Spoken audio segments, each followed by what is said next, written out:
നമസ്കാരം. നിങ്ങൾക്ക് ഇടയ്ക്കിടയ്ക്കായിട്ട് ഇങ്ങനെ വായിൽ പുണ്ണ് വരുന്നുണ്ടോ? മരുന്ന് കഴിക്കുമ്പോൾ വായിലെ പുണ്ണ് മാറും, എന്നാൽ 2 ദിവസം കഴിഞ്ഞാൽ ഇത് വീണ്ടും വരുന്നെന്ന് പലരും പറയാറുണ്ട്. ഡോക്ടർ വേദന കാരണം ഭക്ഷണം കഴിക്കാൻ പോയിട്ട് സംസാരിക്കാൻ പോലും പറ്റുന്നില്ല എന്ന് പലരും ഒ പിയിൽ വന്നിട്ട് പറയാറുണ്ട്. അപ്പോൾ എന്തുകൊണ്ടാണ് ഇങ്ങനെ വായിൽ പുണ്ണ് ഇടയ്ക്കിടയ്ക്കായിട്ട് വരുന്നത്? വയറിൽ പുണ്ണുള്ളത് കൊണ്ടാണോ നമുക്ക് വായിൽ പുണ്ണ് വരുന്നത്? വയറിൽ പുണ്ണുണ്ടെന്ന് നമുക്ക് എങ്ങനെ തിരിച്ചറിയാം? തുടങ്ങിയ കാര്യങ്ങളാണ് ഇന്ന് വീഡിയോയിലൂടെ പറയുന്നത്.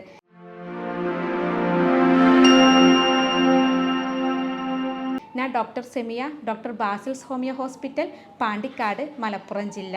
നമുക്കറിയാം, നമ്മുടെ വായയിൽ ഒരു റൗണ്ട് ആകൃതിയിൽ അല്ലെങ്കിൽ ഓവൽ ഷേപ്പിലൊക്കെ വെള്ള കളറിലോ അല്ലെങ്കിൽ ചുവന്ന കളറിലോ കാണുന്ന ചെറിയ മുറിവുകളാണ് വായിൽ വരുന്ന പുണ്ണെന്ന് പറയുന്നത്. അൾസറി എന്ന് നമ്മളതിനെ പറയാറുണ്ട്. ചെറിയ കുട്ടികൾ മുതൽ മുതിർന്ന ആളുകളിലും അതുപോലെ തന്നെ പ്രായമായവരിലൊക്കെ ഒരുപോലെ കാണുന്ന ഒരു അസുഖമാണ് ഈ വായയിലുണ്ടാകുന്ന പുണ്ണെന്ന് പറയുന്നത്. പലരുടെയും ഒരു ധാരണ നമ്മുടെ വയറിൽ പുണ്ണുള്ളത് കൊണ്ടാണ് വായയിൽ പുണ്ണ് വരുന്നതെന്നാണ്. അപ്പോൾ വായിൽ പുണ്ണ് വരുന്നത് പല കാരണങ്ങൾ കൊണ്ട് വരാം. അവ എന്തൊക്കെയാണെന്ന് നോക്കാം. പ്രധാനമായിട്ട് വരുന്നത് നമ്മുടെ വായയിൽ എന്തെങ്കിലും സാധനങ്ങൾ ഉപയോഗിച്ച് എന്തെങ്കിലും മുറിവൊക്കെ വന്നു കഴിഞ്ഞാൽ, പ്രത്യേകിച്ച് ബ്രഷോ അതല്ലെങ്കിൽ നമ്മൾ ആർട്ടിഫിഷ്യലായിട്ട് യൂസ് ചെയ്യുന്ന ക്ലിപ്പുകൾ, ഡെഞ്ചേഴ്സൊക്കെ നമ്മുടെ വായയുടെ ആവരണത്തിൽ തട്ടിയിട്ട് മുറിവാവുകയും ചെയ്യും. അതിൻ്റെ കൂടെ തന്നെ അവിടെ ബാക്ടീരിയൽ ഇൻഫെക്ഷൻ വന്നിട്ട് അത് മൗത്ത് അൾസറായിട്ട് മാറുകയും ചെയ്യും. ഇങ്ങനെയും നമുക്ക് വായയിൽ പുണ്ണ് വരാറുണ്ട്. അതല്ലെങ്കിൽ ഭക്ഷണം കഴിക്കുമ്പോൾ സ്ഥിരമായിട്ട് ഒരു ഭാഗം മാത്രം ഇങ്ങനെ കടിക്കുന്ന ആളുകളുണ്ട്. നമ്മുടെ കവിളിൻ്റെ ഉൾഭാഗം അല്ലെങ്കിൽ ചുണ്ടിൻ്റെ ഉൾഭാഗമൊക്കെ കടിക്കുന്ന ആളുകളുണ്ട്. ഇങ്ങനെ കടിച്ചിട്ട് അവിടെ മുറിവ് വരുന്ന സമയത്ത് അവിടെ അണുബാധ വന്നിട്ട് നമുക്ക് വായിൽ പുണ്ണ് വരാറുണ്ട്. മറ്റൊരു പ്രധാനമായിട്ടുള്ളൊരു കാരണം എന്ന് പറയുന്നത് വൈറ്റമിൻസിൻ്റെ ഡെഫിഷ്യൻസിയാണ്. നമുക്ക് വായിൽ പുണ്ണുണ്ടെന്ന് ആരോടെങ്കിലും പറഞ്ഞാൽ ആദ്യം പറയുക എന്താ, ഒരു മരുന്ന് ഷോപ്പിൽ പോയിട്ട് വൈറ്റമിൻ ടാബ്ലറ്റ്സ് എടുക്കാനാണ് പറയാറുള്ളത് അല്ലേ.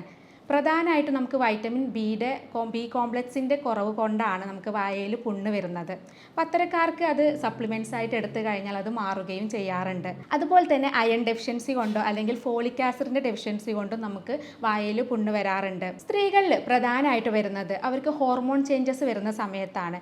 പീരിയഡ്സ് ഒക്കെ ആവുന്ന സമയത്ത് അല്ലെങ്കിൽ പീരിയഡ്സിൻ്റെ തൊട്ട് മുന്നേ കുറച്ച് ദിവസങ്ങൾ മുന്നേ ആയിട്ടോ അല്ലെങ്കിൽ ഓവുലേഷൻ്റെ സമയത്തൊക്കെ ഹോർമോൺ ചേഞ്ചസ് ഉള്ളത് കൊണ്ട് തന്നെ ആ സമയത്ത് നമുക്ക് വായിൽ പുണ്ണ് കാണാറുണ്ട്.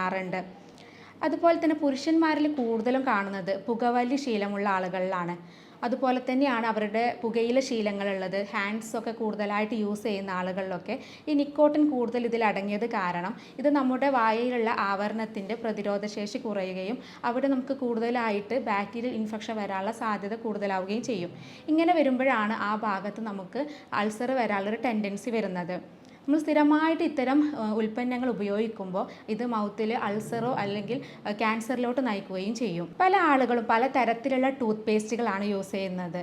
അതിലടങ്ങിയിട്ടുള്ള സോഡിയം ലോറൽ സൾഫേറ്റ് എന്ന് പറയുന്ന ഒരു കെമിക്കൽ കൂടുതലായിട്ട് നമുക്ക് വായയിൽ ഇമ്മ്യൂണിറ്റി കുറക്കുകയും അത് അൾസർ വരാനുള്ള സാധ്യത ഉണ്ടാക്കുകയും ചെയ്യുന്നുണ്ട്. അതുകൊണ്ട് തന്നെ ഇത്തരം പ്രോഡക്റ്റുകൾ, ടൂത്ത് പേസ്റ്റും അതുപോലെ തന്നെ മൗത്ത് വാഷൊക്കെ വാങ്ങുമ്പോൾ ഇത്തരം സോഡിയം ലോറൽ സൾഫേറ്റ് അടങ്ങിയിട്ടുണ്ടോ എന്നുള്ളത് നമ്മൾ ശ്രദ്ധിക്കണം. അപ്പോൾ അങ്ങനെയുള്ള കണ്ടൻസ് ഉള്ള പ്രോഡക്ട്സുകൾ ഒഴിവാക്കുന്നതായിരിക്കും നല്ലത്. അതുപോലെ സ്ഥിരമായിട്ട് ഫുഡ് അലർജി ഉള്ള ആളുകളുണ്ട്. ഇപ്പോൾ ചില ആളുകൾക്കൊക്കെ ഹോട്ടൽ ഭക്ഷണമൊക്കെ കഴിച്ച് കഴിഞ്ഞ് വന്നാൽ പിറ്റേ ദിവസം തന്നെ വായിൽ ഇങ്ങനെ തരി പോലെ പുണ്ണ് വരാറുണ്ട്. അതിനൊരു പ്രധാന കാരണം അവർക്ക് ആ ഭക്ഷണത്തിനോടുള്ള അലർജി കാരണമാണ്. ചില ആളുകൾക്ക് എരിവുള്ള ഭക്ഷണത്തിനോടായിരിക്കും അലർജി.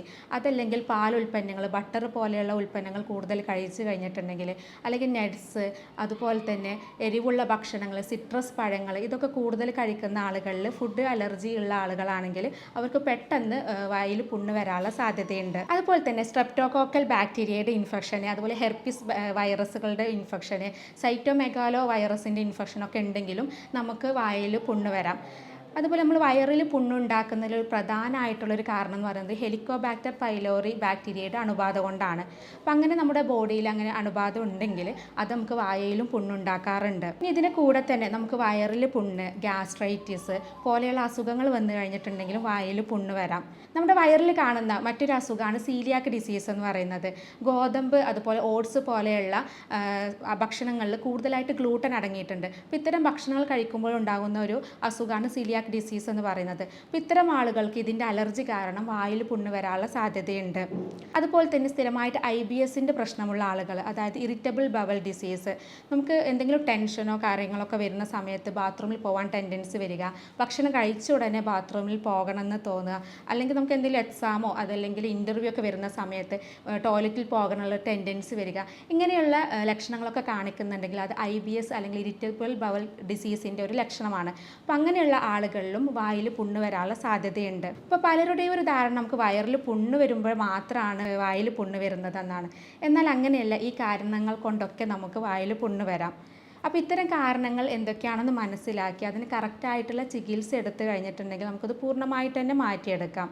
പല ആളുകളും അതിശയപ്പെടാറുണ്ട്, പ്രത്യേകിച്ച് മുറിവൊന്നും ഇല്ലാത്ത സമയത്ത് പെട്ടെന്നൊരു ദിവസം അൾസർ നമ്മുടെ വായിൽ വരാറുണ്ട് അല്ലേ. അപ്പോൾ എങ്ങനെയാണ് ഇത് ഫോം ചെയ്യുന്നതെന്ന് നോക്കാം. നമുക്കറിയാം, നമ്മുടെ വായയുടെ ഉൾഭാഗത്ത് ഇങ്ങനെ ആവരണം കാണിക്കുന്നുണ്ട്. ഈ ആവരണത്തിൻ്റെ ഭാഗത്ത് കട്ടി കുറയുമ്പോൾ ആ ഭാഗത്തുള്ള പ്രതിരോധ കോശങ്ങളൊക്കെ അല്ലെങ്കിൽ നമ്മുടെ ശരീരത്തിൻ്റെ മറ്റ് ഭാഗങ്ങളിലുള്ള പ്രതിരോധ കോശങ്ങളൊക്കെ ആ ഭാഗത്തേക്ക് വരും ഈ കട്ടി കുറയുന്ന സമയത്ത്. അങ്ങനെ അവിടെ മുറിവ് ഉണ്ടാകും. ഈ മുറിവ് കൂടുതലായി കഴിഞ്ഞാൽ അവിടെ പൊട്ടലുകൾ വന്നു കഴിഞ്ഞാൽ വീണ്ടും പ്രതിരോധ കോശങ്ങൾ ആ ഭാഗത്തേക്ക് വരികയും അത് അവിടെ കൂടുതലായിട്ട് ഇൻഫ്ലമേഷൻ ഉണ്ടാക്കുകയും ചെയ്യും. അതുകൊണ്ടാണ് നമുക്ക് അൾസർ വരുന്ന സമയത്ത് ആ ഭാഗത്തൊരു വൈറ്റ് കളറിൽ സെൻറ്ററിൽ ഒരു വൈറ്റ് കളറിലൊരു സ്പോട്ടും അതിന് ചുറ്റും ചുവന്ന കളറൊക്കെ കാണിക്കുന്നത് അവിടെ ഇൻഫ്ലമേഷൻ വരുന്നത് കൊണ്ടാണ്. ഇങ്ങനെയാണ് നമ്മുടെ വായിൽ അൾസർ ഫോം ചെയ്യുന്നത്. നോർമലി നല്ല ആരോഗ്യമുള്ള ആളുകളൊക്കെ ആണെങ്കിൽ 2-3 ദിവസം കൊണ്ട് തന്നെ ഈ അൾസർ പോവാറുണ്ട്. എന്നാൽ പ്രതിരോധശേഷി കുറവുള്ള ആളുകളൊക്കെ ആണെങ്കിൽ, എന്തെങ്കിലും അസുഖം കൊണ്ടൊക്കെ പ്രതിരോധശേഷി കുറവുള്ള ആളുകളൊക്കെ ആണെങ്കിൽ ഇത് 2-3 ആഴ്ച വരെ നീണ്ടു നിൽക്കാറുണ്ട്. ഇനി പല പേഷ്യൻസ് OPയിൽ വന്നിട്ട് പറയാറുണ്ട്, ഡോക്ടർ എനിക്ക് വയറിൽ പുണ്ണുണ്ട്, കാരണം കിടക്കിടക്കായിട്ട് ഇങ്ങനെ വായിൽ പുണ്ണ് വരുന്നുണ്ടെന്ന്. പലരുടെയും ഒരു ധാരണ അങ്ങനെയാണ്, വയറിൽ പുണ്ണുള്ളത് കൊണ്ടാണ് വായിൽ പുണ്ണ് വരുന്നതെന്ന്. എന്നാൽ നമുക്ക് എങ്ങനെ തിരിച്ചറിയാം, വയറിൽ പുണ്ണുണ്ടോ എന്ന് നമുക്ക് എങ്ങനെ തിരിച്ചറിയാമെന്ന് നോക്കാം. അതിൻ്റെ ലക്ഷണങ്ങൾ നോക്കിയാൽ തന്നെ നമുക്കറിയാൻ പറ്റും നമുക്ക് വയറിൽ പുണ്ണുണ്ടോ അല്ലെങ്കിൽ അൾസർ ഉണ്ടോ എന്നുള്ളത് നമുക്ക് ലക്ഷണങ്ങൾ നോക്കിയാൽ തന്നെ അറിയാൻ പറ്റും. നമുക്ക് ഭക്ഷണം കഴിച്ച ഉടനെ കഠിനമായിട്ടുള്ള വയറുവേദന അനുഭവപ്പെടുക. ചില ആളുകളിൽ ഈ വേദന അത്രയും ഉണ്ടാവില്ല. ചില ആളുകളിലാണെങ്കിൽ ഉറക്കം പോലും നഷ്ടപ്പെടുന്ന രീതിയിൽ കഠിനമായിട്ടുള്ള വേദന അനുഭവപ്പെടാറുണ്ട്. അതിൻ്റെ കൂടെ തന്നെ നമുക്ക് ഇടയ്ക്കിടയ്ക്കായിട്ട് ബാത്റൂമിൽ പോകണമെന്ന് തോന്നുക, ഓക്കാനം വരിക, ഛർദി ഉണ്ടാവുക, വയറിന് എരിച്ചിൽ അനുഭവപ്പെടുക, നെഞ്ചിരിച്ചിൽ, പുളിച്ച് തികട്ടൽ, ഇങ്ങനെയുള്ള ലക്ഷണങ്ങളൊക്കെ ഉണ്ടെങ്കിൽ നമുക്കത് വയറിൽ പുണ്ണ് വരാനും അത് വായയിൽ പുണ്ണ് വരാനുള്ള സാധ്യതയുണ്ട്. പലപ്പോഴും നമുക്ക് ഈ വയറിൽ പുണ്ണ് വരാനുള്ള കാരണങ്ങളെന്ന് പറയുന്നത് പ്രധാനമായിട്ട് പറയുന്നത് നമുക്ക് മാനസികമായിട്ടുള്ള ടെൻഷനാണ്. ഭയങ്കരമായിട്ടുള്ള സ്ട്രെസ്സുള്ള ആളുകളിൽ ഇടയ്ക്കിടയ്ക്കായിട്ട് വയറിൽ പുണ്ണും വായയിൽ പുണ്ണൊക്കെ വരാറുണ്ട്. അതുപോലെ ആൻസൈറ്റി ഡിസോർഡറൊക്കെ ഉള്ള ആളുകൾ ആ അസുഖത്തിന് സ്ഥിരമായിട്ട് മരുന്ന് കഴിക്കുന്നൊക്കെ ഉണ്ടെങ്കിൽ നമുക്ക് വയറിൽ പുണ്ണ് വരാനുള്ള സാധ്യതയുണ്ട്. അതുപോലെ സ്ഥിരമായിട്ട് എരിവുള്ള ഭക്ഷണങ്ങൾ, മസാല അടങ്ങിയിട്ടുള്ള ഫുഡുകൾ, അതുപോലെ കൂടുതലായിട്ട് സിട്രസ് പഴങ്ങൾ, പുളിയുള്ള സാധനങ്ങളൊക്കെ കൂടുതൽ ഉപയോഗിക്കുന്ന ആളുകളിൽ, കൃത്യസമയത്ത് ഭക്ഷണം കഴിക്കാത്ത ആളുകളിലൊക്കെ ഇതുപോലെ വയറിൽ പുണ്ണ് വരാനുള്ള സാധ്യതയുണ്ട്. അതുപോലെ പുകവലി, മദ്യപാന ശീലമുള്ളവരിലും നമുക്ക് ഇതുപോലെ വയറിൽ പുണ്ണ് വരാനുള്ള സാധ്യതയുണ്ട്. അപ്പോൾ ഇങ്ങനെയുള്ള കാരണങ്ങൾക്കൊക്കെ കൊണ്ട് നമുക്ക് വയറിൽ അൾസർ വരാം. അപ്പോൾ അതുകൊണ്ട് തന്നെ വയറിൽ അൾസർ വന്നു കഴിഞ്ഞാൽ ആ ഭാഗത്ത് ഇൻഫെക്ഷൻ വരികയും അവിടെ ഹെലിക്കോബാക്ടർ പൈലോറി അണുബാധ വരികയും അത് പിന്നീട് നമുക്ക് വായയിൽ പുണ്ണ് വരാനുള്ള സാധ്യത വരികയും ചെയ്യുന്നു. അപ്പോൾ ഞാൻ നേരത്തെ പറഞ്ഞു, നമുക്ക് വയറിൽ പുണ്ണുണ്ടെങ്കിൽ നമുക്ക് ലക്ഷണങ്ങൾ നോക്കിയാൽ അറിയാൻ പറ്റും. ഇനി ഇത് കറക്റ്റായിട്ട് ഡയഗ്നോസ് ചെയ്യണമെങ്കിൽ നമുക്ക് എൻഡോസ്കോപ്പി എടുത്താൽ കറക്റ്റായിട്ട് അറിയാൻ പറ്റും. നമ്മുടെ വായയിലൂടെ കുഴലിറക്കിയിട്ടുള്ള ടെസ്റ്റാണ് എൻഡോസ്കോപ്പി എന്ന് പറയുന്നത്. അത് കറക്റ്റായിട്ട് ചെയ്ത് കഴിഞ്ഞിട്ടുണ്ടെങ്കിൽ നമുക്ക് അവിടെ വയറിൽ അൾസർ ഉണ്ടോ എന്നുള്ളത് കറക്റ്റായിട്ട് മനസ്സിലാക്കാൻ പറ്റും. ഞാൻ നേരത്തെ പറഞ്ഞു, നമുക്ക് സ്ഥിരമായിട്ട് ഈ പുകയില ഒക്കെ ഉപയോഗിക്കുന്ന ആളുകളിൽ അല്ലെങ്കിൽ പുകവലിക്കുന്ന ആളുകളിലൊക്കെ അങ്ങനെ ഇടയ്ക്കിടയ്ക്കായിട്ട് വായിൽ പുണ്ണ് വരാറുണ്ട്. എന്നാൽ ചില ആളുകളിൽ ഈ വായിൽ പുണ്ണ് വന്നു കഴിഞ്ഞിട്ടുണ്ടെങ്കിൽ, ഇത്തരം പ്രോഡക്ട്സുകൾ ഉപയോഗിക്കുന്ന ആളുകളിൽ വായിൽ പുണ്ണ് വന്നു കഴിഞ്ഞാൽ അത് ഉണങ്ങാൻ പണിയായിരിക്കും. ഇങ്ങനെ ഇടയ്ക്കിടയ്ക്കായിട്ട് വായിൽ പുണ്ണ് വരിക, അത് ഉണങ്ങാൻ ബുദ്ധിമുട്ട് വരിക, അതുപോലെ നമുക്ക് വായയുടെ ഭാഗത്ത് വേദന അനുഭവപ്പെടുക, അതല്ലെങ്കിൽ താടിയലിൻ്റെ ഭാഗത്ത് വേദന അനുഭവപ്പെടുക, അതല്ലെങ്കിൽ നമ്മൾ കഴുത്തിൻ്റെ ഏതെങ്കിലും ഭാഗങ്ങളിലായിട്ട് ചില മുഴകൾ വരിക, അതുപോലെ തന്നെ വായ തുറക്കാൻ ബുദ്ധിമുട്ട് അനുഭവപ്പെടുക, ഭക്ഷണം ചവച്ചരക്കാനും ഇറക്കാനൊക്കെ ഒരു ബുദ്ധിമുട്ട് അനുഭവപ്പെടുക, നമ്മൾ ശരീരം മെലിഞ്ഞു പോവുക, ഇങ്ങനെയുള്ള ലക്ഷണങ്ങളൊക്കെ ഉണ്ടെങ്കിൽ നമ്മൾ തീർച്ചയായിട്ടും ഒരു ഡോക്ടറെ കാണിച്ച് അതിന് കറക്റ്റായിട്ടുള്ള ചികിത്സ എടുക്കണം. കാരണം ഇത്തരം ലക്ഷണങ്ങൾ കാണിക്കുന്നത് നമ്മുടെ വായയിൽ ക്യാൻസർ പോലെയുള്ള അസുഖങ്ങൾ വരുമ്പോഴാണ്. നമ്മുടെ ഇന്ത്യയിൽ വരുന്ന ക്യാൻസറുകളിൽ 30% ക്യാൻസറുകൾ നമ്മുടെ വായയിൽ വരുന്ന ക്യാൻസറാണ്. പുരുഷന്മാരിലാണ് കൂടുതലായിട്ട് ഇത് കണ്ടുവരുന്നത്. സ്ത്രീകളെക്കാൾ കൂടുതലായിട്ട് കണ്ടുവരുന്നത് പുരുഷന്മാരിലാണ്. അവർ കൂടുതലായിട്ട് ഈ പുകയില ഉൽപ്പന്നങ്ങൾ, അതുപോലെ ഹാൻഡ്സ് പോലെയുള്ള പ്രോഡക്റ്റുകൾ, പുകവലി തുടങ്ങിയ കൂടുതൽ ഉപയോഗിക്കുന്നത് കൊണ്ടാണ് കൂടുതലായിട്ട് പുരുഷന്മാരിൽ ഇങ്ങനെയുള്ള സാധ്യത കൂടുതലായിട്ട് കണ്ടുവരുന്നത്.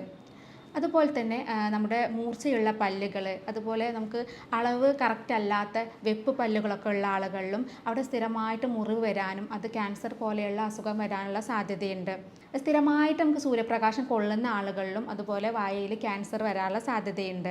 ഹ്യൂമൻ പാപ്പിലോമ വൈറസുകളുടെ അണുബാധയും നമുക്ക് വായയിൽ ക്യാൻസർ വരാൻ സാധ്യതയുണ്ട്. കാരണം അവ നമ്മുടെ വായയിൽ അണുബാധ ഉണ്ടാക്കി കഴിഞ്ഞാൽ ആ ഭാഗത്തുള്ള പ്രതിരോധ ശേഷി കുറയുകയും അവിടെ കോശങ്ങൾ കൂടുതലായിട്ട് വികസിക്കുകയും ഇത് ക്യാൻസർ പോലെയുള്ള അസുഖങ്ങളിലേക്ക് നയിക്കുകയും ചെയ്യും. അപ്പോൾ പലപ്പോഴും ഈ വായിലുള്ള പുണ്ണ് നമ്മൾ നിസ്സാരമാക്കാറാണ് ചെയ്യാറുള്ളത്. എന്നാൽ ഇങ്ങനെ ഇടയ്ക്കിടയ്ക്ക് വരുന്നുണ്ടെങ്കിൽ, അത് മുറിവ് ഉണങ്ങുന്നില്ലെങ്കിൽ തീർച്ചയായിട്ടും നമ്മൾ അതിന് കറക്റ്റായിട്ടുള്ള ചികിത്സ എടുത്ത് മാറ്റിയെടുക്കേണ്ടതാണ്. ഇനി വായിൽ പുണ്ണ് വരാതിരിക്കാൻ വേണ്ടിയിട്ട് നമ്മൾ ശ്രദ്ധിക്കേണ്ട കുറച്ച് കാര്യങ്ങൾ പറഞ്ഞു തരാം. അപ്പം നമ്മൾ നേരത്തെ കുറേ കാരണങ്ങൾ പറഞ്ഞു. അപ്പോൾ അത് എന്തുകൊണ്ടാണ് വരുന്നതെന്ന് മനസ്സിലാക്കി അത് കറക്റ്റായിട്ട് നമ്മൾ ചികിത്സ എടുക്കുക. അതായത് നമുക്കിപ്പോൾ വൈറ്റമിൻ ബി കോംപ്ലക്സിൻ്റെ ഒക്കെ ഡെഫിഷ്യൻസി കൊണ്ടാണ് വരുന്നതെങ്കിൽ അതിൻ്റെ സപ്ലിമെൻറ്റ് കറക്റ്റായിട്ട് എടുക്കുക. അല്ലെങ്കിൽ വൈറ്റമിൻ ബി അടങ്ങിയിട്ടുള്ള ഭക്ഷണങ്ങൾ കൂടുതലായിട്ട് ആഹാരത്തിൽ ഉൾപ്പെടുത്തുക. അതുപോലെ അയൺ കൂടുതൽ അടങ്ങിയിട്ടുള്ള ഇലക്കറികൾ, അതുപോലെ തന്നെ കൂടുതലായിട്ട് പച്ചക്കറികൾ, ഫ്രൂട്ട്സ് കൂടുതലായിട്ട് ഭക്ഷണത്തിൽ ഉൾപ്പെടുത്തുക. അതുപോലെ ഫോളിക് ആസിഡിൻ്റെ കുറവ് മൂലമാണെങ്കിൽ നമ്മൾ ഫോളിക് ആസിഡ് സപ്ലിമെൻറ്റ്സ് എടുക്കുന്നത് നല്ലതാണ്. ഇത് സ്ഥിരമായിട്ട് ഒരു 7 ദിവസമൊക്കെ എടുത്തു കഴിഞ്ഞാൽ തന്നെ, വൈറ്റമിൻ ടാബ്ലറ്റ്സ് ഒക്കെ എടുത്തു കഴിഞ്ഞാൽ തന്നെ നമുക്ക് വായിൽ വരുന്ന പുണ്ണ് പൂർണ്ണമായിട്ട് തന്നെ മാറ്റിയെടുക്കാൻ പറ്റും. അതുപോലെ നേരത്തെ പറഞ്ഞു, നമുക്ക് ചില ആളുകൾക്ക് ഫുഡിനോട് അലർജി ഉണ്ടാകും. ഇങ്ങനെ നമുക്ക് അലർജി വരുന്ന ഫുഡുകൾ നമ്മൾ പൂർണ്ണമായിട്ട് തന്നെ ഒഴിവാക്കുക. അതുപോലെ പുകവലി, മദ്യപാന ശീലമുള്ള ആളുകളാണെങ്കിൽ അത്തരം ശീലങ്ങൾ പൂർണ്ണമായിട്ട് തന്നെ മാറ്റിയെടുക്കുക. അതുപോലെ തന്നെ കൃത്യസമയത്ത് ഭക്ഷണം കഴിക്കാനും, അതുപോലെ മാനസികമായിട്ടുള്ള ടെൻഷനുള്ള ആളുകളൊക്കെ ആണെങ്കിൽ അത്തരം സ്ട്രെസ്സുകളൊക്കെ പരമാവധി ഒഴിവാക്കുക. കാരണം ഇത്തരം കാരണങ്ങൾ കൊണ്ടാണ് കൂടുതലായിട്ട് നമുക്ക് വയറിൽ പുണ്ണ് വരുന്നതും അത് പിന്നീട് വായയിൽ പുണ്ണ് വരാനുള്ള കാരണമാകുന്നതും. അപ്പോൾ അതുകൊണ്ട് തന്നെ ഇത്തരം കാര്യങ്ങൾ കൂടി നമ്മൾ ശ്രദ്ധിക്കുക. ഇനി ഇടയ്ക്കിടയ്ക്കായിട്ട് ഇങ്ങനെ വായിൽ പുണ്ണ് വരുന്നതുകൊണ്ട് വേദന കാരണം പല ആളുകൾക്കും നമുക്ക് ഭക്ഷണം പോലും കഴിക്കാൻ പറ്റാറില്ല. ചില ആളുകൾ പറയാറുണ്ട്, ഡോക്ടർ സംസാരിക്കാൻ പോലും പറ്റുന്നില്ല, അത്രയും പെയിനാണെന്ന് പറയാറുണ്ട്. അപ്പോൾ ഈ വേദന പെട്ടെന്ന് കുറയ്ക്കാൻ കുറച്ച് ടിപ്സുകൾ പറഞ്ഞു തരാം. അതിലൊന്ന് പറയുന്നത്, ഒരു ഗ്ലാസ് ചൂടുവെള്ളത്തിൽ 1 ടീസ്പൂൺ കല്ലുപ്പിട്ടിട്ട് അത് നന്നായിട്ട് മിക്സ് ആക്കിയിട്ട് ഒരു 30 സെക്കൻഡ് അത് വായിലോട്ട് ഒഴിച്ചിട്ട് 30 സെക്കൻഡ് പിടിച്ച് വെക്കുക. എന്നിട്ട് തുപ്പിക്കളയുക. ഇങ്ങനെ ഒരു ഡെയിലി നമ്മളൊരു 3 പ്രാവശ്യം രാവിലെ, ഉച്ചയ്ക്കും വൈകുന്നേരം ചെയ്ത് കഴിഞ്ഞാൽ പെട്ടെന്ന് തന്നെ നമ്മളെ പുണ്ണിൻ്റെ വേദന കുറയാറുണ്ട്. അതുപോലെ തന്നെ ബേക്കിംഗ് സോഡയും വെള്ളവും ചേർത്ത് ഒരു പേസ്റ്റ് രൂപത്തിലാക്കിയിട്ട് അത് നമ്മുടെ വായയിൽ വരുന്ന അൾസറിൻ്റെ ഭാഗത്ത് പുരട്ടിയിട്ട് ഒരു 30 സെക്കൻഡ് വെച്ച് കഴിഞ്ഞാൽ നമുക്ക് വേദന കുറയാറുണ്ട്. അതുപോലെ ഒരു ഗ്ലാസ് ചൂടുവെള്ളത്തിൽ 1 ടീസ്പൂൺ തേനും 1/2 ടീസ്പൂൺ ഉപ്പും ചേർത്തിട്ട് അതുകൊണ്ട് കവിൾ കൊണ്ടു കഴിഞ്ഞാലും നമുക്ക് വേദന കുറയാറുണ്ട്. അതുപോലെ എരിവുള്ള ഭക്ഷണങ്ങൾ ഒഴിവാക്കുക. അതുപോലെ തന്നെ മസാല കൂടുതൽ അടങ്ങിയിട്ടുള്ള കുരുമുളക്, അങ്ങനെയുള്ള മസാലകൾ കൂടുതൽ അടങ്ങിയിട്ടുള്ള ഫുഡുകൾ, ഹോട്ടൽ ഫുഡുകളും ഫാസ്റ്റ് ഫുഡുകളൊക്കെ സ്ഥിരമായിട്ട് ഉപയോഗിക്കുന്ന ആളുകളാണെങ്കിൽ ഇത്തരം വേദന വന്നു കഴിഞ്ഞാൽ അതൊക്കെ പൂർണ്ണമായിട്ട് തന്നെ ഒഴിവാക്കുക. അതുപോലെ തന്നെ സിട്രസ് പഴങ്ങൾ, പുളിയുള്ള പഴങ്ങൾ, ഓറഞ്ച്, മുന്തിരി പോലെയുള്ള പുളിയുള്ള ഫ്രൂട്ട്സുകൾ, അതുപോലെ തന്നെ അച്ചാറുകൾ, ഇങ്ങനെയുള്ള പുളിയുള്ള സാധനങ്ങളൊക്കെ പൂർണ്ണമായിട്ട് തന്നെ ഒഴിവാക്കുക. അതുപോലെ വേദന വരുന്ന സമയത്ത് വെളിച്ചെണ്ണ നമുക്ക് ആ ഭാഗത്ത് പുരട്ടുന്നതും വേദന കുറക്കാൻ വേണ്ടിയിട്ട് സഹായിക്കും. അതുപോലെ ഐസ് വെക്കുന്നതും വേദന കുറക്കാൻ വേണ്ടിയിട്ട് സഹായിക്കുന്നതാണ്. അപ്പോൾ ഇത്തരം കാര്യങ്ങൾ ചെയ്തു കഴിഞ്ഞാൽ പെട്ടെന്ന് വേദന കുറയാൻ വേണ്ടിയിട്ട് നമ്മളെ ഹെൽപ്പ് ചെയ്യും. ഇനി ചികിത്സയിലേക്ക് വരികയാണെങ്കിൽ ഇതിന് ഫലപ്രദമായിട്ടുള്ള ചികിത്സ ലഭ്യമാണ്.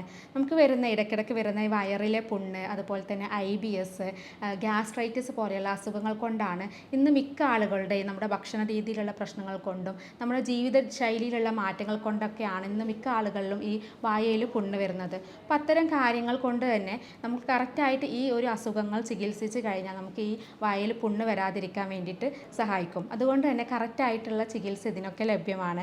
നമ്മളിവിടെ ചെയ്യുന്നത് രോഗിയുടെ ശാരീരികവും മാനസികവുമായിട്ടുള്ള കാര്യങ്ങൾ പഠിച്ച് യൂറോപ്യൻ നിർമ്മിത സോഫ്റ്റ്വെയറുകൾ ഉപയോഗിച്ചിട്ടാണ് നമ്മളിവിടെ ചികിത്സ കൊടുക്കുന്നത്. ജർമ്മനിയിൽ നിന്ന് ഇറക്കുമതി ചെയ്യുന്ന പൊട്ടൻസി മരുന്നുകളാണ് നമ്മളിവിടെ ഉപയോഗിക്കുന്നത്. അതുകൊണ്ട് തന്നെ ഇത്തരം രോഗങ്ങൾ നമുക്ക് ഫലപ്രദമായിട്ട് തന്നെ ചികിത്സിക്കാൻ പറ്റാറുണ്ട്. അപ്പോൾ ഇത്തരം ചികിത്സാ രീതിയെക്കുറിച്ച് അറിയാനും ഡൗട്ടുകൾ എന്തെങ്കിലും ക്ലിയർ ചെയ്യാനുണ്ടെങ്കിലും താഴെ കാണുന്ന നമ്പറിൽ കോൺടാക്റ്റ് ചെയ്യാവുന്നതാണ്. സ്നേഹത്തോടെ doctor Semiya, doctor Basil's homeo hospital, Pandikkad, Malappuram ജില്ല.